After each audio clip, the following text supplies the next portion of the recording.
Pakistan stock market में कारोबारी हफ्ते के पहले रोज तेजी का रुझान देखा जा रहा है। दौरान कारोबार 100 इंडेक्स ने 1,35,000 की हद को उबूर किया है। इस पर हम बात करते हैं डॉन न्यूज के रिपोर्टर शफीब बलोच से। शफीब, हमें बताइएगा कि पहला रोजा कारोबारी हफ्ते का कितने पॉइंट्स का इजाफा हुआ और सबसे ज्यादा ट्रेडिंग कहां हो रही है? जी बिल्कुल, मुख्तलिफ सेक्टर्स में आज जो है वो ट्रेडिंग का जो है वो रुझान काफी मुस्बित देखा जा रहा है।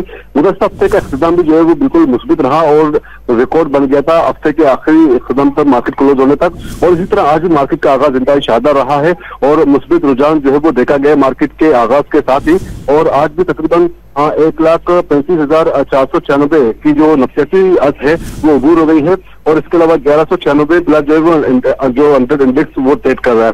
और कहा जा रहा है कि आज भी जो है वो मजीद जो है वो रिकॉर्ड जो है वो बन सकते हैं। और दिन के आगाज के साथ गुज़श्ता दिनों कुछ आलमी सतह पर भी कुछ मुआहदे हो गए थे जिसके असर मार्केट पर पड़े थे। और कहा जा रहा है कि आइंदा भी चंद रोज तक मार्केट में जो है वो मुस्बित रुझान जो है वो देखा जा सकता है। जी बहुत शुक्रिया शफी, आप हमें अपडेट कर रहे थे।